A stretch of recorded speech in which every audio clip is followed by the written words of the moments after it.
1437년 세종 19년 2월 10일 38세 된 사관원 좌헌납 김문기가 아래입니다. 좌헌납은 사관원에 속한 정오품 벼슬이고 해청은 맥과의 세로 천연기념물입니다. 요즘 창덕궁 서쪽에 있는 이전의 2조를 수리하여 앞으로 그곳에서 해청을 놓아 기른다고 합니다. 그러나 신이 생각하기에는 해청은 본디 진상하기 위해 잡아 기르던 것이었고 그것도 이제는 이미 그만두게 한 상태인데 흉년을 당해 지출을 줄여야 하는 이때에 한 마리의 새를 위해 건물을 개수하는 것은 옳지 못한 일이오니 해청을 놓아주게 하소서. 생각지 못한 일로 강간의 지적을 받아 멋쩍어진 세종이 즉답을 보류하고 먼저 승지들을 돌아보며 말합니다. 강간의 말은 옳다. 그러나 해청을 놓아 기르는 것은 지금이 처음은 아니다.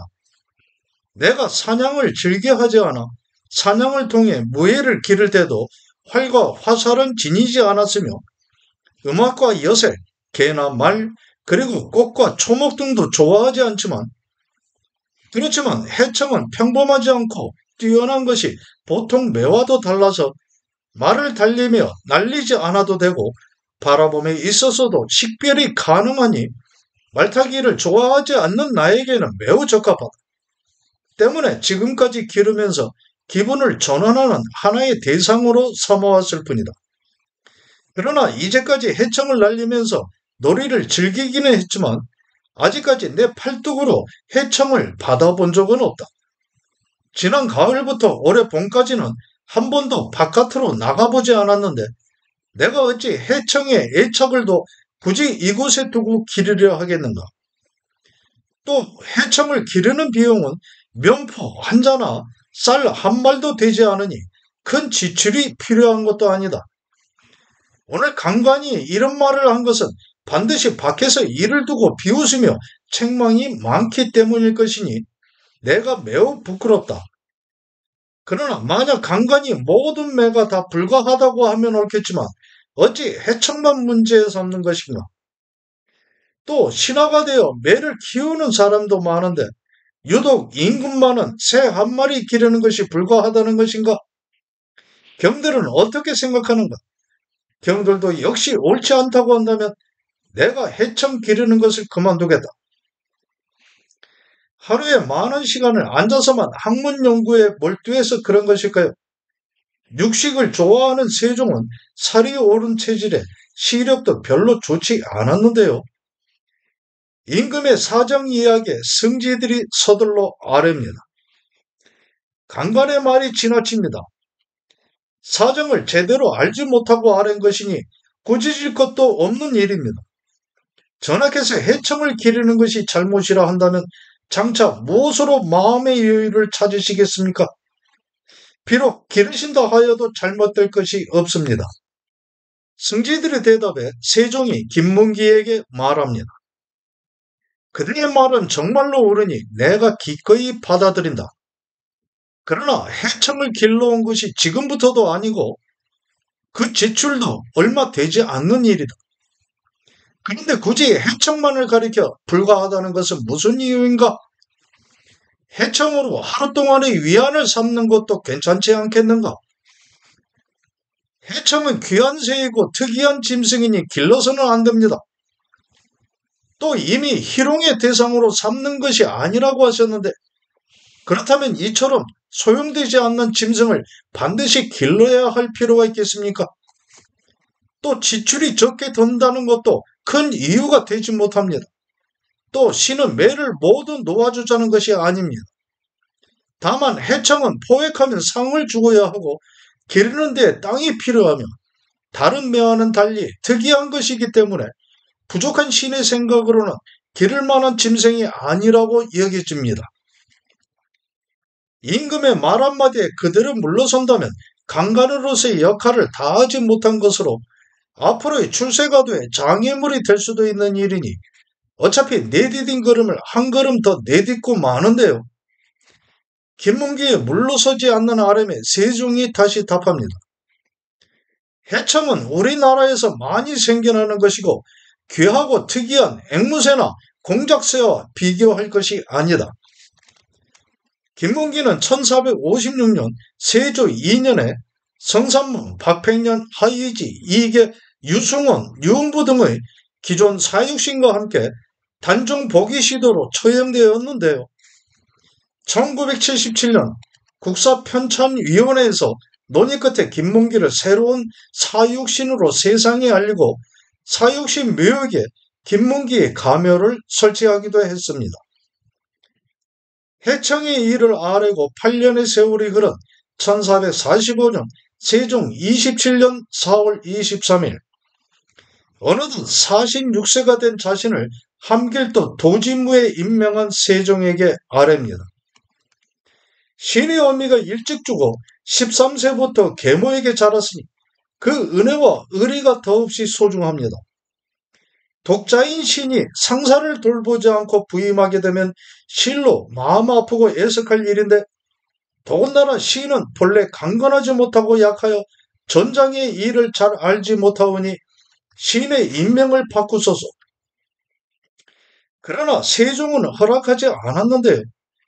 다시 5년 후인 세종 32년에는 정삼품 벼슬인 병조 참의가 되었고 그 한 달 후에 세종은 승하합니다. 의안대군 이화는 태조 이성계의 이복 동생으로 조선건국에 힘을 보태 개국공신이 되었고 태종 때는 영의정에 오르기도 했는데요. 의안대군 이화의 손자인 이혁용과 김문기는 사돈관계입니다. 김문기의 딸이 이혁용의 아들에게 시집간 것입니다. 그런데 김문기의 사돈인 이혁용에게는 광증, 즉 미친 증세가 있어 사리를 구분하지 못했는데요. 그런 형편에 이혁용은 정삼품 벼슬인 판사 제감사 설존의 딸 설씨에게 장가들게 됩니다. 사제감은 궁중에서 소비되는 생선이나 고기, 땔감과 숯 등을 공급하던 관아이고요. 그러나 김문기의 안사돈인 이혁용의 아내 설씨의 마음은 자신을 시집보낸 아비의 뜻과는 달랐습니다. 본성이 음란하기도 했지만 사람 행세를 제대로 하지 못하는 남편 이혁용에게는 처음부터 마음을 두지 않았는데요. 그래서 자신 여동생의 남편이 제부 순평군 이군생과 간통해 가게 됩니다. 그것으로도 성에 차지 않아 집종과도 간통하기를 서슴지 않았는데요. 설씨의 간통 대상인 제부 순평군은 조선 제2대 임금 정종의 서자입니다. 이들 가족의 음란한 행적은 여기서 끝이 아닙니다. 김문기의 딸이 사돈인 이혁용과 설씨 사이에 생겨난 뿌리를 알 수 없는 아들 이번에게 시집가면서 음란한 욕종을 다스리지 못하는 여인들의 이야기는 더욱 커져만 가게 됩니다. 1450년 문종 즉위년 8월 2일 정오품의 사가는 좌헌납으로 세종에게 해청 기르는 것이 잘못된 이름을 아뢰던 김문기가 문종을 측근해서 모시는 정삼품의 좌부승지가 되어 있을 때 사간원에서 아뢰입니다. 이번을 세자 좌참군으로 삼으셨으나 그 아비 이혁용이 악질이 있으므로 이번으로 하여금 가까이에서 모시게 하기에는 마땅하지 않습니다. 청하건대 바꾸소서. 그냥 임금의 명을 받들고 있던 김문기가 부끄러운 낯빛이 되어 자리를 피하면서 아뢰입니다. 이번은 신의 사위입니다. 문종이 사간원의 청에 답합니다.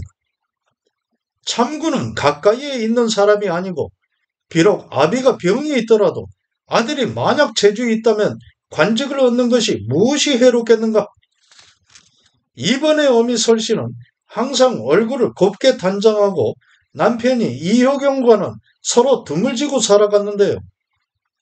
일찍이 불로라 하는 산해종과 간통하고 인근에 사는 선비 김왕과도 간음하였으며 또 제부인 순평군 이군생과 간음하기를 일삼다 만약 태기가 있으면 반드시 남편 이혁용에게 잠자리를 함께 할 것을 요구했다고 합니다. 집이 어배동 길 옆으로 흐르는 냇물가에 있어 날이 더울 때면 언제나 저녁이 어스름한 때를 틈타 아둔한 여종 하나를 뒤따르게 하여 냇물로 몸을 적시다 음란한 욕구를 멋대로 자행하니 당시 사람들이 어배동 양반가의 음탕한 여자라 불렀다고 합니다. 인근에 살면서 이효경의 아내 설씨와 간음해온 김한은 옷차림과 행동이 얼추 그럴듯했지만 또한 음탕하고 방종하기가 끝이 없었는데요. 설씨는 얼굴 생김이 고와서나 성질이 음란하였는데 남편 이효경이 광증이 있어 언제나 외면하고 거울 앞에서 곱게 분을 발라 화장하고는 다른 사람에게 요염한 자태를 보이곤 했는데 때로는 날 저무는 시간을 틈타 여종 하나를 거느리고 수수한 차림으로 길가를 논일기도 하였고 여름에는 집 앞 냇물에서 몸을 적시며 역정을 해소할 대상을 물색하기도 해오다 김한이 그 자색과 행실을 알아보고는 마침내 더불어 간음하게 된 것입니다.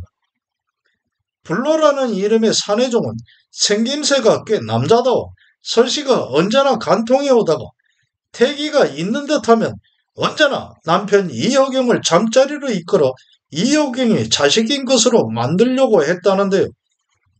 그랬던 사내종 불로는 대우를 받아 옷이 많았지만 정작 남편 이효경은 한겨울에도 옷 한 벌에 버선도 신지 않아 보는 사람들은 불쌍하게 생각했어도 설씨는 아무런 감정이 없었다고 합니다. 광증이 있어도 남편 이효경도 눈치는 있었는데요. 그러나 아내 설씨의 기세에 눌려 어쩌지를 못할 정도로 사리를 구분하지 못했습니다. 이효경의 손아래 동서인 순평군 이군생은 조선 제2대 임금 종종의 서자인데요. 병을 피하고자 한다면서 이효경의 집에와 머물면서 설씨와 간음하기를 일삼은 것입니다. 이런 집안의 속사정을 낱낱이 알지 못했던 것인지 김문기는 딸을 이효경의 아들인 이번에게 시집 보낸 것인데요. 김문기의 성품이 욕심이 많아 이효경이 재산이 많다는 말에 이번을 사이로 맞아들었다는 것입니다. 음행 일삼기를 망설이지 않아온 설씨를 당시 사헌부에서 죄를 추궁하기 위해 조사하려 했지만 마침 승지가 되어 있던 김문기가 손을 써서 중지되기도 했습니다. 다음해인 1451년 문정 1년 5월 1일 종 이품벼슬엔 함길뚝 관찰사가 되어 나가있던 김문기가 버들잎에 맺힌 이슬의 빛깔과 맛이 마치 꿀과 같다 하며 자기에 담아 바치니 문종이 말합니다. 가뭄이 들어 엉겨붙는 것인데 어찌 이것을 감노라 하는 것인가. 마땅치 않게 바라보던 문종은 이내 그것을 물리치게 합니다. 감로는 맛이 단 이슬인데요. 임금이 어진 정치를 펴 세상이 태평하면 하늘이 복되고 길한 일이 일어날 조짐으로 내리는 것이라 생각했기 때문에 김문기가 애를 써서 진상했던 것입니다. 그러나 가뭄으로 고심이 많았던 문종은 그것이 탐탁할 수가 없던 일이었습니다. 2년 후 문종이 일찍 승하하고 단종이 12세의 어린 나이로 왕위에 오른 1453년 단종 1년 9월 24일 며칠 전 김문기가 형조 참판이 되어 있던 때 사헌부에서 아랍니다. 별시위 임준경이 이번의 집에 밤을 틈타 은밀히 숨어들었다가 그 집 사람들에게 발각되어 잡혀 구타당했으니 일이 그렇게 된 데에는 반드시 까닭이 있을 것입니다. 청하건대 일에 관계된 사람들을 모두 잡아들여 고문을 가하며 신문하게 하소서. 별시위는 중앙군사조직인 5위 가운데 영양위에 속한 일명 장교부대인데요. 이효경의 아들이고 김문기의 사이인 이번의 집에 낯선 사내가 침입해 들어있다. 가솔들에 잡혀 집단으로 두들겨 맞은 것입니다. 의정부와 대관들이 연이어 이 일을 삼성잡치하여 다스릴 것을 청할 정도로 장안이 시끄러워진 일이었습니다. 삼성잡치는 대역 죄인이나 강상의 도리를 침범한 중죄인을 신문할 때 육조와 사헌부, 사관원의 관원들이 한자리에 모여 신문하며 조사하던 일입니다. 이번의 어미인 이효경의 아내 설씨는 간음하고자 한 사내가 집에 오면 남편 이효경을 구박해 다른 곳으로 가게 하고 간통하곤 했기 때문에 설씨에 관한 소문은 이미 멀리까지 퍼져나가 있는 상황이었는데요. 설씨의 일을 사헌부에서 규찰하고자 했지만 당시 승지였던 김문기가 나서서 어렵게 잠재웠던 터였는데 이제는 설씨의 아들인 이번의 집에서까지 추잡한 일이 벌어져 장안을 들썩이고 있는 형국에 이른 것입니다. 김문기의 사위 이번은 의미, 즉 발기불능이었는데요. 이번의 아비 이효경의 정신이 온전하지 못한 것을 틈타 어미 설씨가 음행을 멋대로 자행한 것처럼 김문기의 딸 또한 남편 이번과의 부부 생활이 가능하지 못하며 시어미의 행동을 본받아 음란한 행실을 그대로 드러내왔던 터였습니다. 이웃에서는 임준경의 음경이 크다는 말을 전해 듣고는 먼저 여종을 시켜 임준경과 사통하게 하여 사실을 확인하고는 마침내 스스로도 임준경과 간음하기를 반복해오던 상황이었습니다.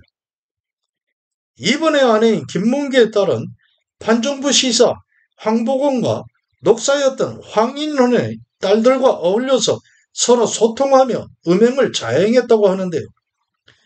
황보건과 황인헌의 딸들은 모두 시집가기 전에 처녀들이었고요.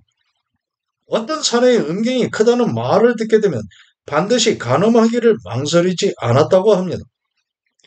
이러한 사실로 미루어 보면 조선시대 양반집 부녀들이 외부와 단절된 삶만을 살아왔던 것이 아니라 각기 무리를 지은 관계에서는 은밀한 관심사를 공유하면서 남녀 관계에서도 적극적으로 행동했음을 알 수 있게 합니다.